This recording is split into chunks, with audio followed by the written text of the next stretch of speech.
Hello, and welcome to The Porch with Alicia Barlow. Hi, I'm Alicia Barlow, author of The Porch, a place for enjoyment, conversation with people, reflection, and encouragement. Hello, everyone. This is Alicia, author of The Porch. I am here today with Mr. William, or Bill, James. He is the owner of the James House, and we're going to talk more about the James House so you'll know what exactly that is. But he's the owner of the James House, which is a family home of his, and they are restoring that. The James family are the owners, or the founders of the Jewel Theater. And so there is an event going on Saturday, February 8th, to let you know about the James House. I think there's going to be, it sounds like, to me, as I read, it sounds like it's going to be almost like a museum of sorts, or someplace to come and... Well, not exactly. It's really going to be a return to a family home. Oh, it's going to be returned to a family home. Okay. It'll either be sold or rented out. So okay. It's not sure. And I was the former owner. The present owner of the property is Leonardo Smith. Okay. And he's the one that's responsible, or has been responsible, for doing the restoration. Okay. All right. So there's a little interesting story in that as well.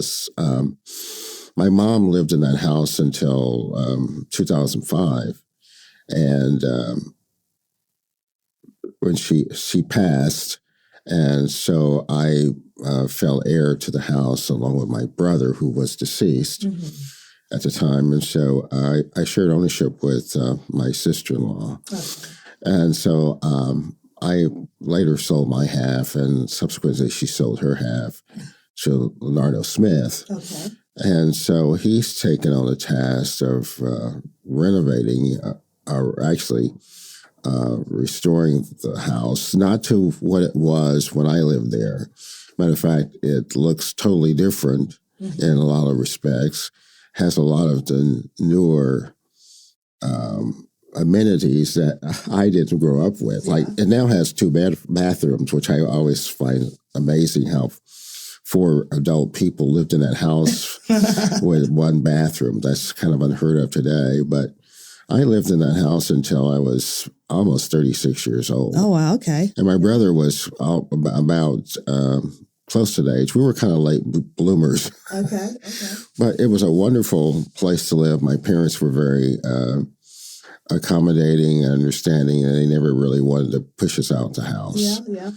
And so we grew up in that neighborhood, which is something I really cherish. It was a great childhood.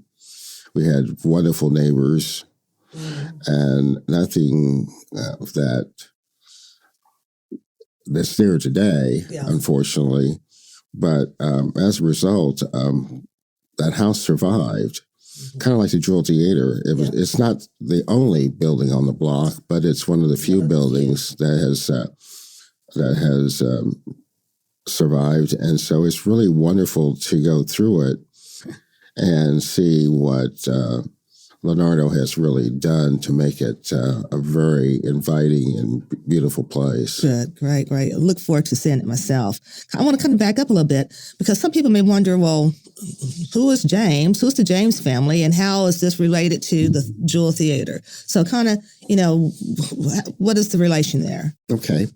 My dad was Percy James's brother. Okay. And at some point, the two of them moved to Oklahoma City. They originally were from Louisiana. And they sort of went their separate ways. My uncle was more into entrepreneurial adventures, and my dad was just sort of a very shy person who didn't take any of the spotlight. But my uncle, of course, founded the J. Cola modeling company. Yes. And then later, the Jewel Theater. Okay. So that's how we're related. But I remember my uncle coming to our house, and we going over to his house. My uncle really didn't live very far. He lives on Northeast 9th Street and we lived on 7th, so it was within walking distance. Okay. And back in the day, we did lots of walking. Yeah.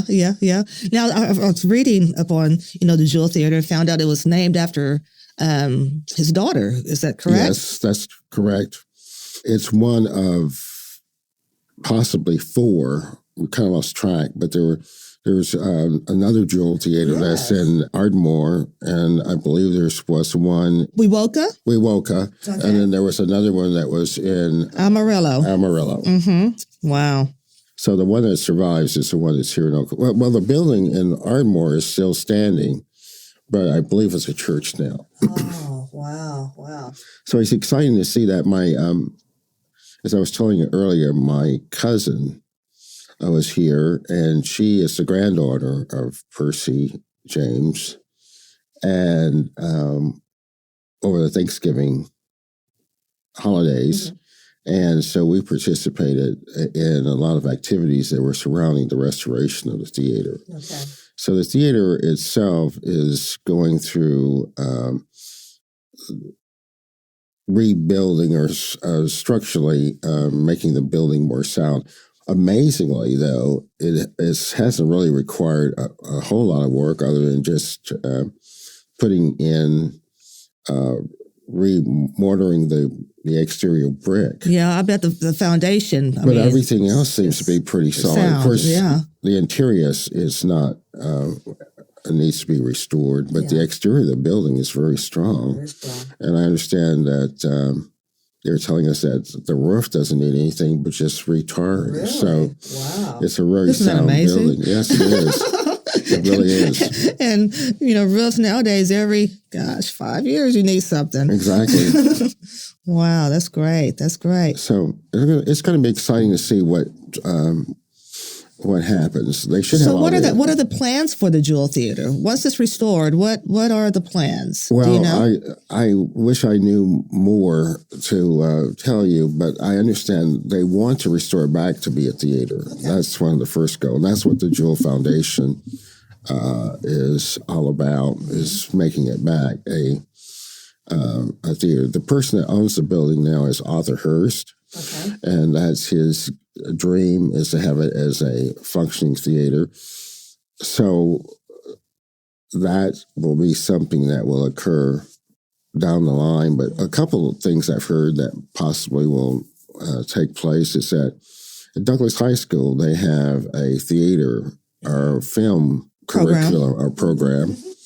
And the instructor of that is part of a film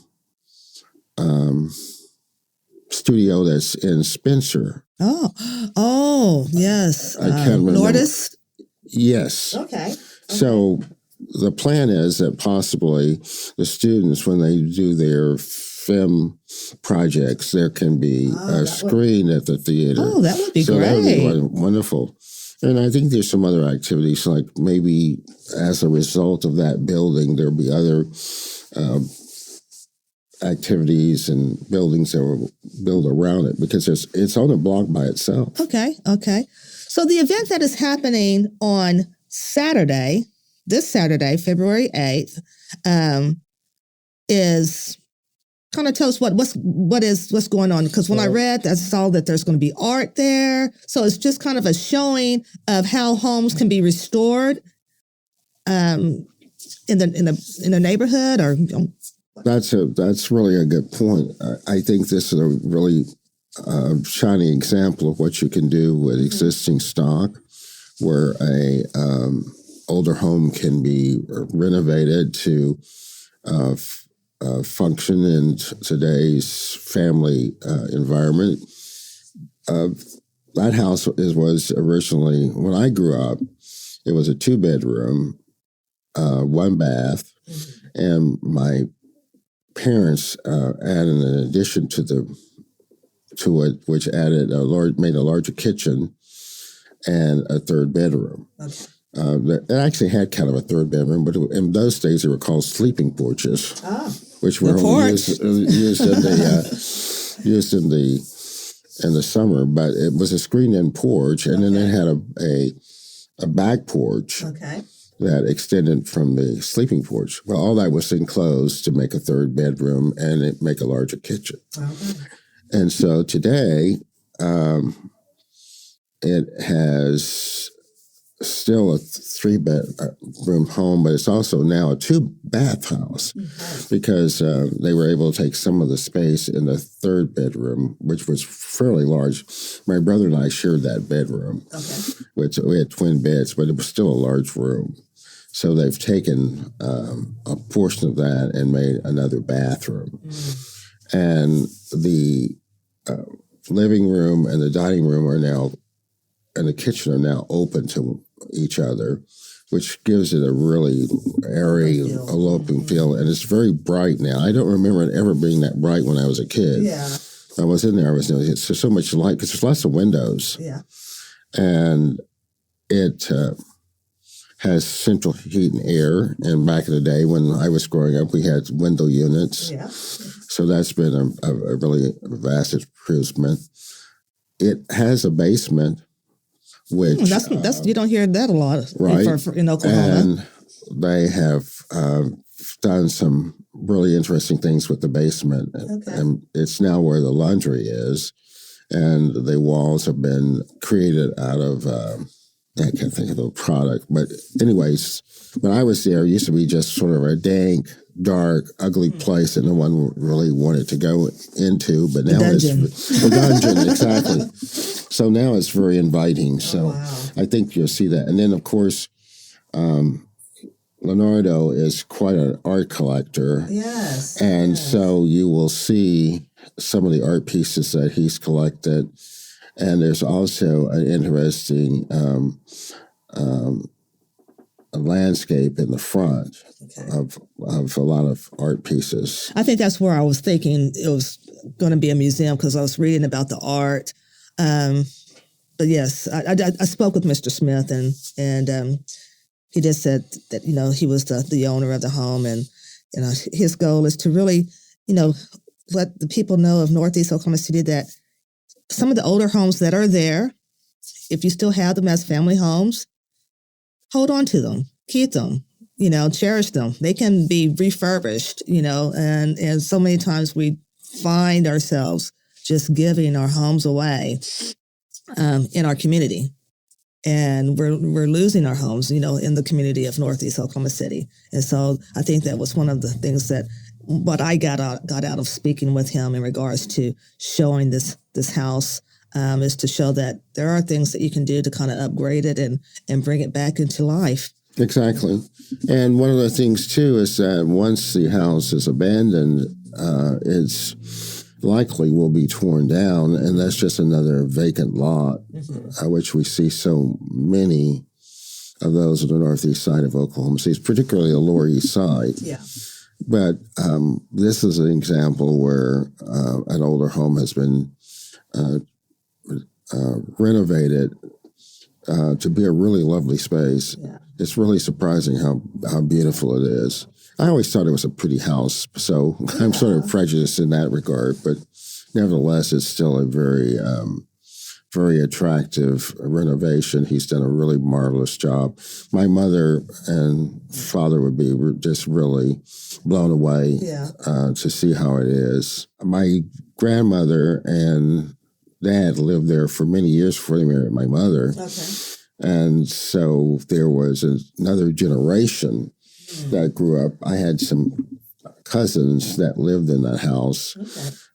So this is truly a family home. It was a family home that lived in a house, and they're all deceased. They were quite a bit older than I am. My father was kind of another late bloomer because I was born in 1945, and I had cousins when I was born. They were already adults that were the offspring of my aunt and uncle. They were part of J-Cola. Okay.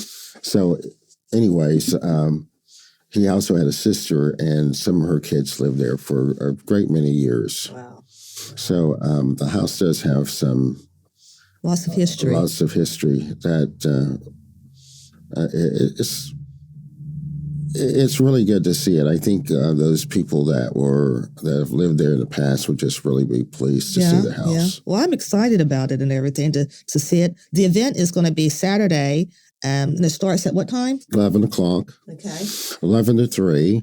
And there'll be some refreshments there. And there's also will be an opportunity if you want to make a donation to the registration for the Jewel Theater.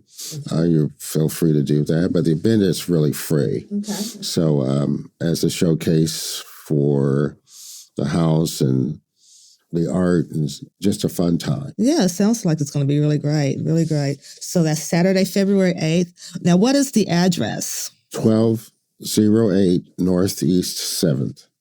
Okay, 1208 Northeast 7th. And for people who are familiar with Oklahoma City, what is the cross street of that? It's between Lottie on the east side and Everest on the west side. Okay. All right, then. The 1200 block. Okay. Sounds good. Sounds good. So if you're not doing anything Saturday and you're here in the Oklahoma City area, I am sure Mr. James and Mr. Smith would love to see you come to this event. I'm glad to hear that they're taking donations for the Jewel Theater. This whole thing is just history, and you're part of it. And thank you for coming and visiting with me. Oh, it's my pleasure. Thank you for inviting me. It was a pleasure. That's great. That's great. So again, this is Mr. Bill James, former owner of the James House. It is now Mr. Leonardo Smith's home, but there is going to be an event on Saturday benefiting, if you choose to donate, to help renovate the Jewel Theater, which is part of his family as well. I thank you for joining me on the porch. No, thank you. Thank you for listening and joining me on the porch. Remember to take time to reflect, share memories, and engage with others on your porch. And I'll meet you here next time on The Porch, your podcast for community conversations. Brought to you by the Possibilities Podcast platform.